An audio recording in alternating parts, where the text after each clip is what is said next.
Hello प्यारे बच्चों, कैसे हैं आप सभी। नेक्स्ट चैप्टर है इसमें इकाई 6 एल्जेब्रिक एक्सप्रेशन या बीजीय व्यंजक। इससे पहले हमने इकाई 5 या यूनिट 5 में पढ़ा था बीजगणितीय अवधारणा या फिर इंग्लिश में क्या कहेंगे उसको, कंसेप्ट ऑफ एल्जेब्रा। बीजगणित की शुरुआत क्लास 6 से ही हमारी हुई थी।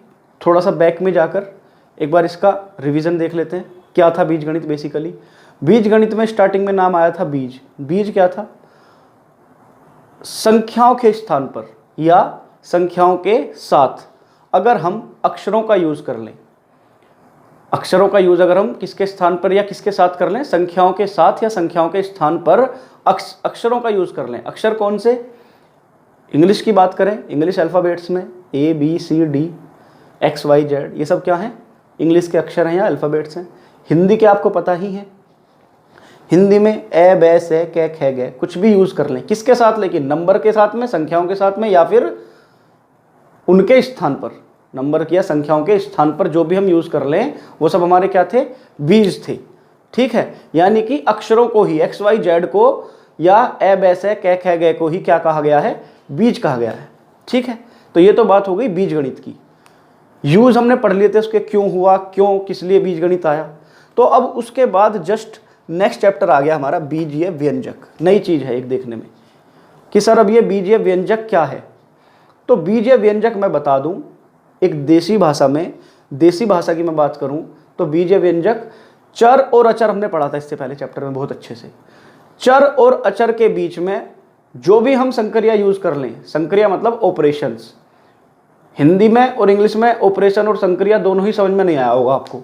लेकिन अगर मैं ये बता दूं कि प्लस, माइनस, मल्टीप्लाई या डिवाइड ये सब हमारे क्या हैं? ऑपरेशंस हैं। मैथ के लिए हमारे ये ऑपरेशंस का काम करते हैं या हमारी संक्रियाएं, इन्हीं को कहते हैं। तो मैं बात कर रहा था किसकी?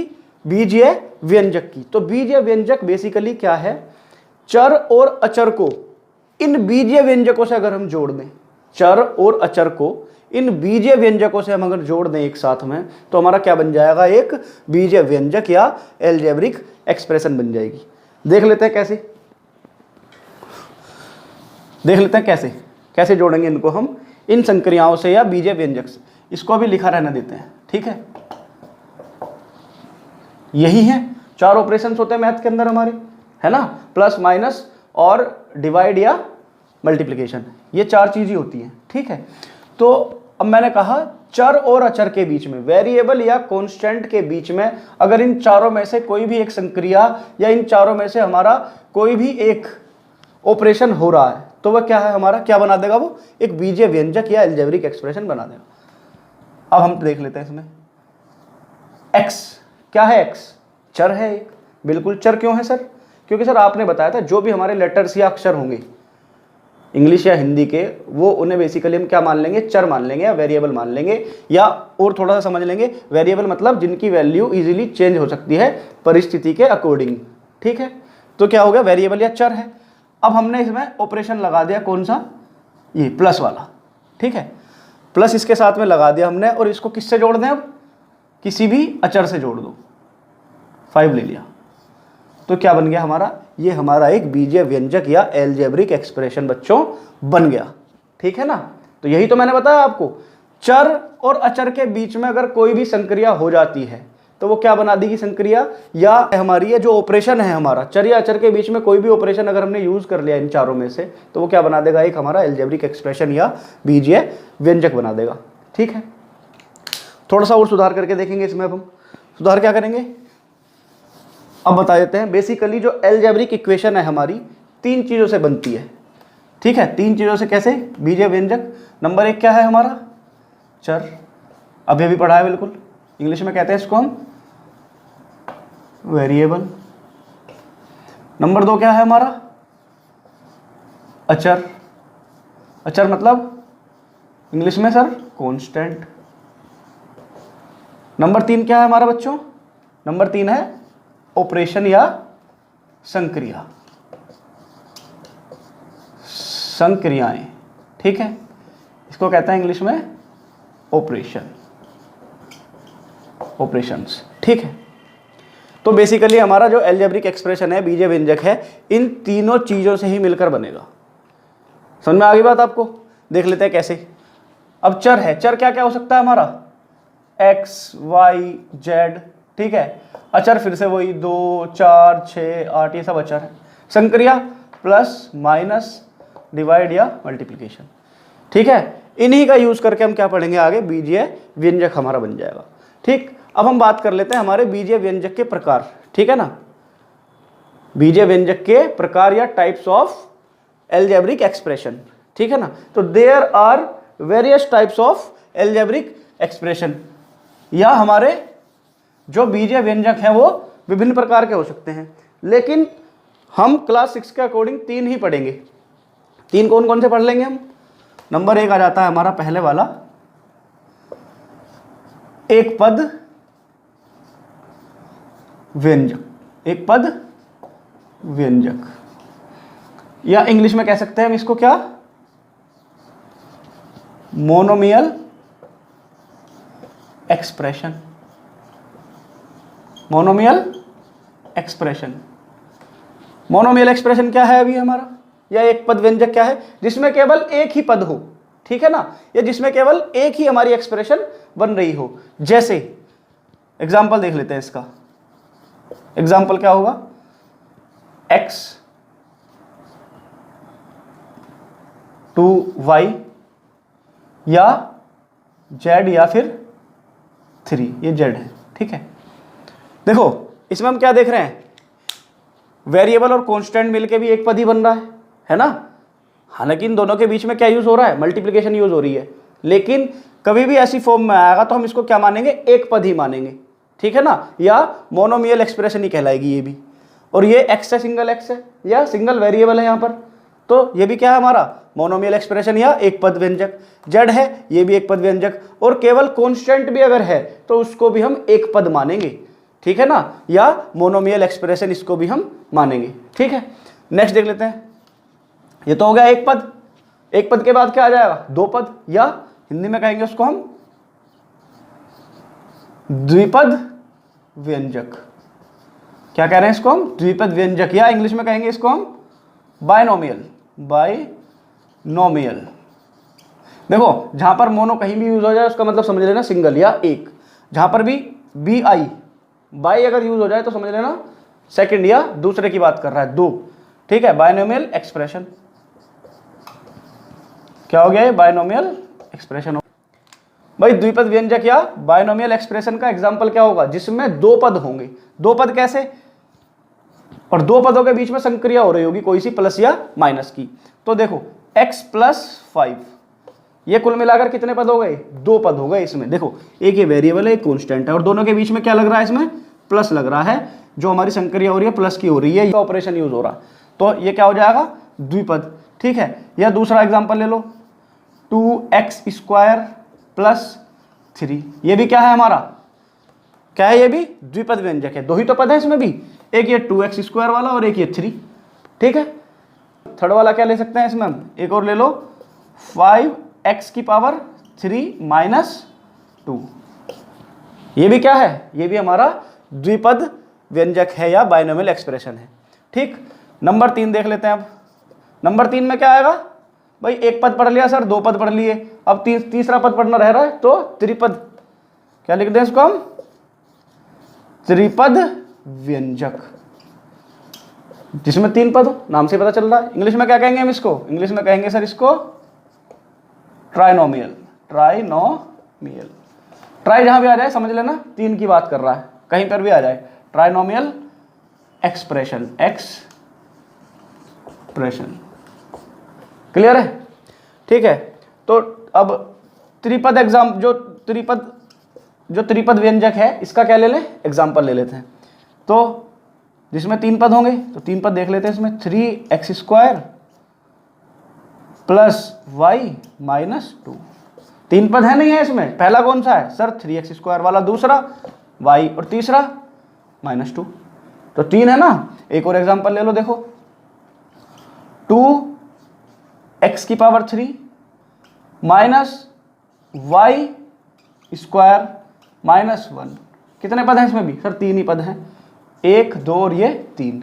तो बेसिक आइडिया बच्चों हमने इसमें इसका ले लिया है जो हमारा बीजीय व्यंजक है या इंग्लिश में अलजेब्रिक एक्सप्रेशन है। अब आपको काफ़ी हद तक ये समझ में आ गया होगा और ज़्यादा क्लियर हो जाएगा जैसे ही हम इसकी एक्सरसाइज करेंगे 6A, ठीक है ना। तो इसकी 6A एक्सरसाइज देख लेते हैं, बाकी एक बार देख लो आप इसे क्या पढ़ा हमने अब तक इसमें। अभ्यास 6A स्टार्ट कर लेते हैं बच्चों। पहला क्वेश्चन कह रहा है इसमें निम्नलिखित व्यंजकों के पदों को लिखिए। तो एक चीज़ हमें बता भी रहा है, निम्नलिखित व्यंजकों यानी कि ये व्यंजक हैं, एक्सप्रेशन हैं। और एक्सप्रेशन अगर आपको डाउट हो तो हमने अभी पढ़ी थी एक्सप्रेशन क्या होती है, व्यंजक क्या होता है हमारे बीजीय व्यंजक, कि सर चर और अचर के बीच में जो भी ऑपरेशंस हमारे प्लस माइनस या डिवीजन या मल्टीप्लिकेशन में से चारों में से कोई भी यूज हो रहा है सर वो कहलाएगा हमारा अलजेब्रिक एक्सप्रेशन या बीजीय व्यंजक कहलाएगा। तो देखो 5x क्या है, एक यहाँ पर कांस्टेंट है और ये वेरिएबल है, और ये क्या है कांस्टेंट है, यानी कि वेरिएबल और कांस्टेंट के बीच में क्या ऑपरेशन यूज हो रहा है प्लस का, तो इसलिए क्या कह देंगे इसको एक व्यंजक है या एक बीजीय व्यंजक है या अलजेब्रिक एक्सप्रेशन है। सेम ऐसे इसमें हो रहा है, ये वेरिएबल है कांस्टेंट वेरिएबल और ये भी कांस्टेंट, यानी कि फिर से वही बात आ गई है, चर या अचर वेरिएबल या कांस्टेंट के बीच में जो भी हमारी संक्रिया या जो भी हमारी ऑपरेशन यूज होगा प्लस माइनस गुणा भाग में से, तो वो क्या कहलाएगा बीजीय व्यंजक या अलजेब्रिक इक्वेशन हमारी कहलाएगी। तो इसमें क्या कह रहा है, निम्नलिखित व्यंजकों के पदों को लिखिए। ये व्यंजक है हमारे, इनके पद लिखने हैं कि इन एक्सप्रेशन में या इन व्यंजकों में पद कौन कौन से यूज हमारे हो रहे हैं। तो इसमें क्या देख लेते हैं हम, इसका पहले वाले का सॉल्यूशन या हल देख लेते हैं। देखो एक पद व्यंजक, दो पद व्यंजक, त्रिपद व्यंजक हमने अभी पढ़ लिया। तो हमारा कैसा है ये व्यंजक, सर दो पद व्यंजक है, द्विपद या बाइनोमियल हमारी एक्सप्रेशन है ये। क्यों, क्योंकि इसमें क्या यूज हो रहा है, प्लस यूज हो रहा है और एक पद ये रहा और एक पद ये रहा, ये तो हो गया दो पद। लेकिन वो पूछ रहा है कौन कौन से, यानी कि इसका मतलब है व्यंजकों के पदों को लिखिए, कौन कौन से पद हैं इसमें। तो एक पद तो इसमें 5x है, ठीक है, और दूसरा क्या है 6 है, ये पूछना चाह रहा बेसिकली। दूसरे क्वेश्चन में देख लो सॉल्यूशन, इसमें कौन कौन से हैं, 3 पद यूज हो रहे हैं इसमें, हो रहे हैं ना, त्रिपद पढ़ा था ना हमने, ट्राइनोमियल एक्सप्रेशन, एक पद दो पद और ये तीसरा, ठीक है।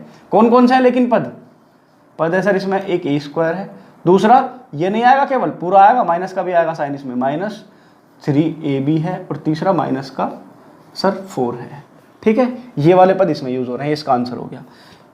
थर्ड में देख लेते हैं कौन कौन से पद यूज हो रहे हैं। सर थर्ड में भी हमारे, थर्ड कैसा पद है ये बताओ हमारा, जो हमारी ये वाली बीजीय एक्सप्रेशन है या जो हमारी अलजेब्रिक एक्सप्रेशन है ये वाली, इसमें कितने पद हैं, कितने एक्सप्रेशन यूज हो रहे हैं इसमें, सर 2, एक ये रहा और एक ये रहा। कौन कौन से, सर 4ax और इसमें ये 6, इसमें पद बताने थे, ठीक है। इसमें कौन कौन से हो रहे हैं फोर्थ वाले में यूज, सर एक x² हो रहा है, दूसरा -3x हो रहा है यूज, और -7 यूज हो रहा है, ये इसका आंसर होगा। इसका देख लेते हैं फिफ्थ वाले का, इसमें भी 2 यूज हो रहे हैं, कौन कौन से, सर एक 5 है और दूसरा b, -b, क्लियर। अब 6 वाले में, सर 6 वाले में तो एक ही यूज हो रहा है, एक ही पद है xy², बीच में तो गुणा है इनके, लेकिन ये एक ही पद में काउंट होता है, मैंने आपको पहले भी बताया था, ठीक है ना। और अगर डिवाइड हो जाएगा जैसे ये है x/2, तो ये भी हमारा क्या है, ये भी हमारा एक पद या मोनोमियल में यूज, इसको हम मोनोमियल में यूज करेंगे इसको भी हम, ठीक है। गुणा और भाग हमारा अगर हो रहा है किसी एक नंबर या किसी एक संख्या पर, तो उसको मोनोमियल या एक पद परमेय के रूप, एक पद व्यंजक के रूप में ही हमारा वो जाना जाएगा, ठीक है। आगे देख लेते हैं इसके क्वेश्चन, और क्वेश्चन नंबर 7 देख लेते हैं बच्चों इसका। XYZ में XYZ का गुणांक क्या है। अब नई चीज आई है इसमें सर, गुणांक। गुणांक क्या होता है, हिंदी में समझेंगे इसको और नाम से समझ रहे हैं, गुणांक, गुणा अंक या गुणा का अंक। तो XYZ आपस में गुणा में है ना। मैंने बताया था पिछले कई अध्याय में, कई अभ्यास में या कई एक्सरसाइज में पहले बता चुका हूं, जिन एक्सप्रेशन या जिन संख्याओं या जिन अक्षरों के साथ में कोई भी नंबर आपको नहीं दिखता, ठीक है ना, या नहीं दिया होता, तो उसके साथ में एक तो अपने आप होता ही है, ठीक। जैसे अगर मैं बात करूं 232, मान लो कोई नंबर है, ऐसे ही मैंने एक एग्जांपल ले लिया रैंडमली, ठीक है ना, 232 है। अब ये 232 तो है ही, लेकिन अगर मैं इसको ऐसे लिख दूं गुणा 1, तो क्या इसका कुछ चेंज हो जाएगा, नहीं सर, 232 ही रहने वाला है ये, तो समझे। तो यानी कि एक तो इसके साथ हमेशा गुणा में था ही, और सबके साथ एक तो मल्टीप्लाई में रहता ही है हमेशा। तो एक्स वाई जेड के साथ में भी गुणांक या इसका गुणा का अंक, एक्स वाई जेड का गुणा का अंक, गुणांक को क्या कहते हैं इंग्लिश में? कोएफिशिएंट, है ना, कोफिशिएंट बोल देते हैं उसको, ठीक है ना। क्या होता है? कोफिशिएंट होता है एक्स वाई जेड या गुणांक, गुणांक को इंग्लिश में बोल देते हैं कोफिशिएंट। क्लियर? तो एक्स वाई जेड में एक्स वाई जेड का गुणांक मतलब एक्स वाई जेड में इसी का गुणांक पूछ रहा है कि गुणा में इसके साथ कौन सा अंक होगा। तो बता दिया मैंने आपको, एक ही होगा या 1 ही होगा, क्योंकि सर आपने बताया कि 1 तो सबके साथ होता है, तो इसके साथ भी क्या है? 1। क्लियर है? ये इसका आंसर हो गया।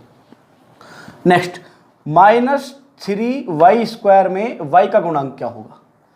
उसमें तो दिया नहीं था एक हमें, इसलिए हमने एक ले लिया अपने पास से ले लिया, था वास्तव में एक भी उसके साथ, ठीक है। लेकिन जिसमें 2 3 4 5 हो तो उसमें तो वही लेंगे ना जो दिया हुआ है साथ में। तो इसमें क्या दिया हुआ है? ये पूछ रहा है -3y² में y² का गुणांक, इसका गुणांक, इसके गुणा का अंक क्या है?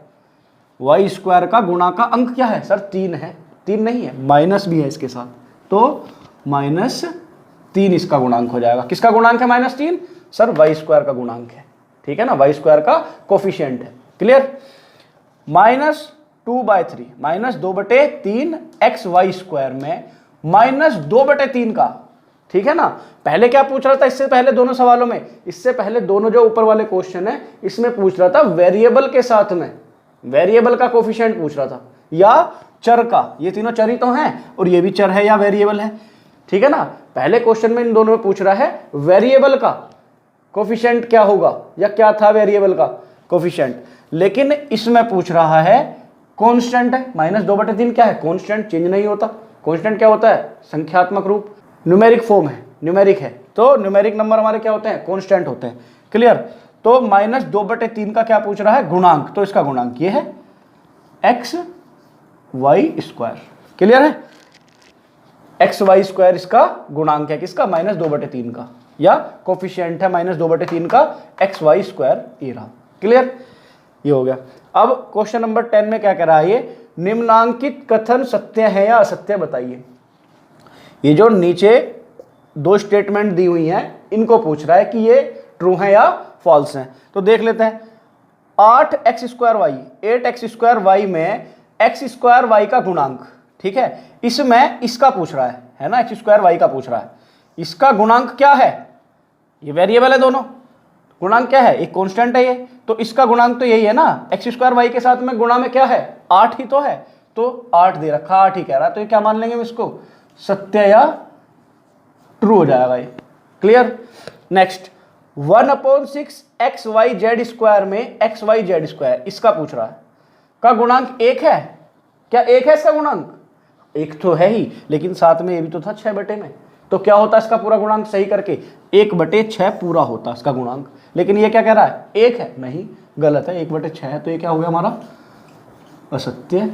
तो बच्चों एलजेब्रिक एक्सप्रेशन का हमने बेसिक आइडिया भी लिया इस एक्सरसाइज में। 10 क्वेश्चन है, ये भी हमने समझे इसमें, ठीक है। अब एक्सरसाइज 6 भी आएगी, उसमें थोड़ा सा और एक्सपेंड होगा और चीज़ें अच्छे समझ में आएगी, ठीक है। तो हमारी 6A एक्सरसाइज यहीं पर दी एंड। धन्यवाद बच्चों।